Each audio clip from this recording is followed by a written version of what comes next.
Bismillahirrahmanirrahim. Assalamu alaikum all the parents and teachers. How are you all?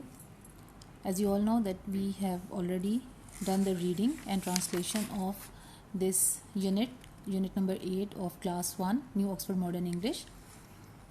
Moise likes reading, and in this lecture, in this video, in this live session, we are going to see its exercise, and I am going to tell you the explanation of its exercise so that you can help yourself to solve these questions and this exercise and tell your students or guide them in a good way. So let's start. First of all, as you all know that the very first part of any exercise is about comprehension. Comprehension means the question answers. First of all, comprehension means that after reading the text, after reading the lesson, what are we going to comprehend or what the children have comprehend from this lecture, यानी कि वो क्या समझ पाए हैं, बच्चों ने क्या समझा है एक लेसन को रीड करने के बाद. हम उनके उस समझने को, उस अंडरस्टैंडिंग को हम क्वेश्चन आंसर्स से या फिल इन द ब्लैंक्स या किसी भी इस तरह के जो असेसमेंट टाइप है उससे हम जो है उसको असेस करते हैं, तो उसको हम comprehension कहते हैं. Okay, first of all here you can see that we have to answer the following questions, and question A is, what was Moise doing in the room? What was Moise doing in the room? As you all know that we have read in the lesson already that he was reading, so it has a simple answer that Moise was reading in the room. ये हमने lesson पढ़ा था और इसमें हमने बार बार यही देखा था कि मोइस जो है वो लाइब्रेरी, अपनी स्कूल लाइब्रेरी में बैठा एक बुक रीड कर रहा था और उसको टाइम गुजरने का पता नहीं चला और लाइब्रेरी जो है वो क्लोज़ हो गई और सब लोग वहाँ से चले गए और वो वहाँ पर लॉक हो गया. ठीक है, सो इसका सिंपल सा आंसर है and you can ask the students. आपने स्टूडेंट से जौन सा है खुद पूछना है ये question and they will answer you.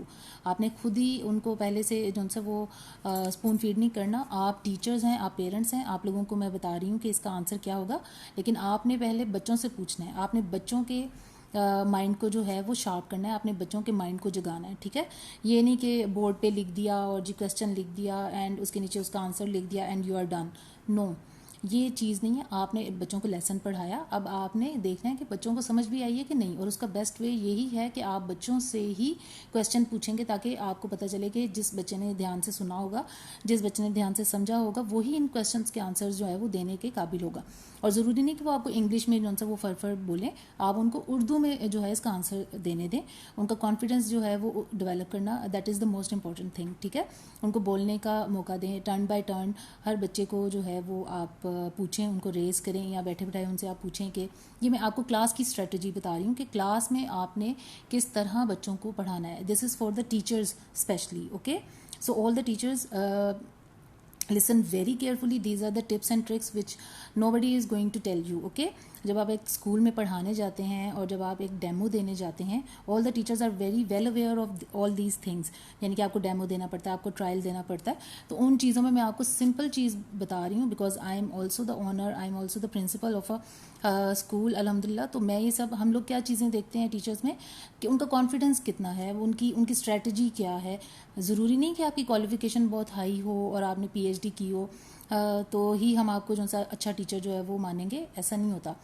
एक अच्छे टीचर में अच्छी टीचिंग स्किल होती है. ठीक है, और उसकी कोशिश यही, एक अच्छा टीचर वही होता है जो बच्चों को उनके लेवल पर जाकर जो है वो समझाता है. ये नहीं कि वो अपनी PhD झाड़ रहा है वहाँ पर और वो वहाँ खड़ा जो सा अपने वो इंटेलेक्चुअल बनने की कोशिश कर रहा है. These are not the things. You are teaching the children. Okay, आप उनको डरा नहीं रहे, आपने उनके दिमाग बंद नहीं करने, उनके दिमागों को खोलना है.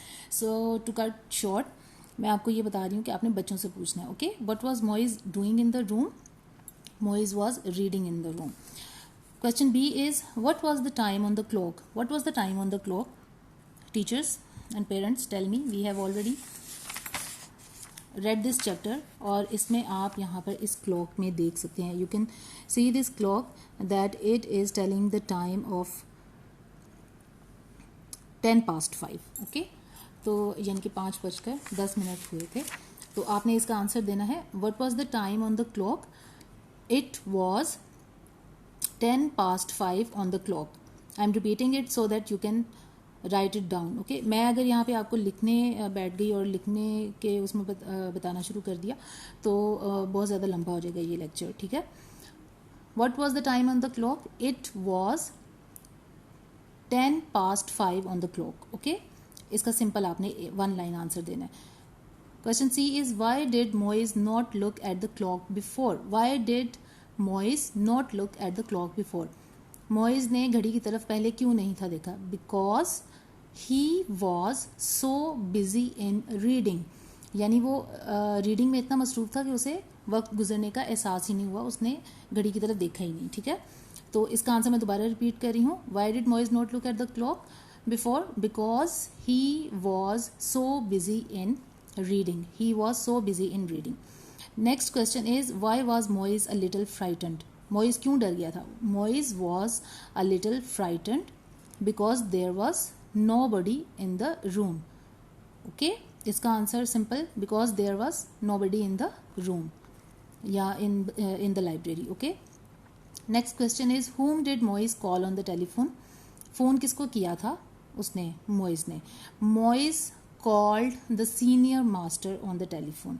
आप इसका सिंपल 1 वर्ड आंसर, आप 2 वर्ड्स आंसर बच्चों को लिखवा सकते हैं, क्योंकि अभी क्लास 1 के बच्चे हैं और उनके ऊपर हमने लिखने का इतना जो है वो बर्डन नहीं डालना कि उनको हम पूरी जो है वो 2 लाइंस के हैवी सेंटेंसेस और वर्ड्स हम उनको दें। आपने सिंपल उनको करवाना, whom did Moiz call on the telephone? Senior master. Okay, इसका आंसर बस ही होगा। What did the senior master ask Moiz? Senior master ने मोइस से क्या पूछा था? He asked him that can't he wait till the morning, can't he wait till the opening of the library, ठीक है। ये आप सिंपल ओरल बच्चों से जो है वो करवा सकते हैं। What did Moise tell the senior master? Moise told the senior master that he has got locked in the library, ठीक है। तो ये इनके आंसर्स हो गए। तो ये जो लास्ट वाले 2 क्वेश्चंस हैं ये आप ओरल करवा सकते हैं बच्चों को, because these are a bit difficult. The next part is about working with words, means vocabulary.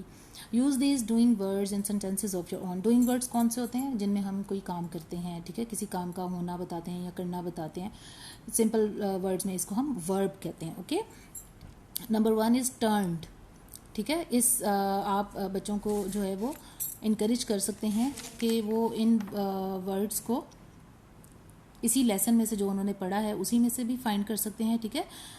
जैसे यहाँ पर you can see Moiz turned the page of his book, यानी ये जो हमारा फर्स्ट वर्ड है टर्न्ड, उसका हमें यहाँ पर सेंटेंस मिल रहा है, ये बिल्कुल फर्स्ट इसमें लाइन में, ठीक है। Moiz turned the page of his book. आप बच्चों को ये कह सकते हैं कि आप अपने वर्ड्स में कोई सेंटेंस बनाएं तो बच्चे ये कह सकते हैं कि I turned the page of my book. Okay, so simple इस तरह की छोटी छोटी सी क्रिएटिविटी आपने क्लास 1 में बच्चों के जहनों में जो है वो डालनी है। Next is came.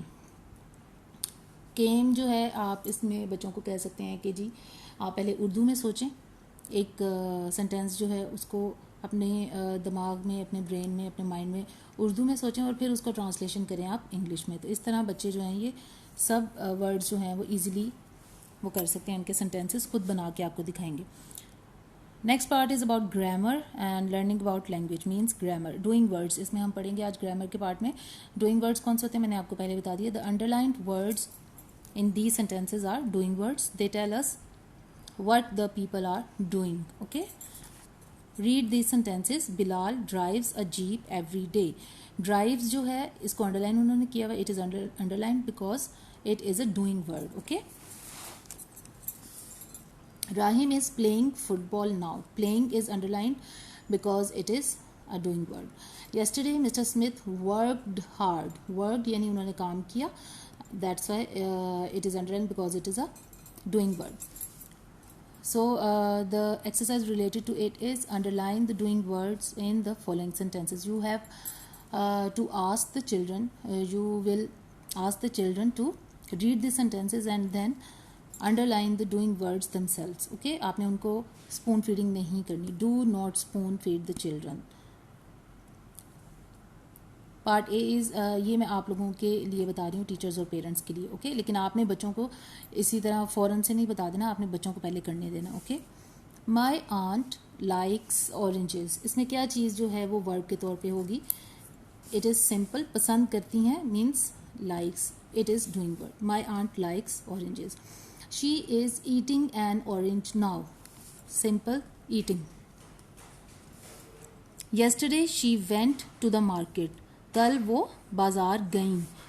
गईं is the verb, so it will be went. She bought 12 oranges. उन्होंने 12 या 1 दर्जन क्या खरीदे उन्होंने? माल्टे. तो यहाँ पे बॉट, खरीदे. She put the oranges in her bag.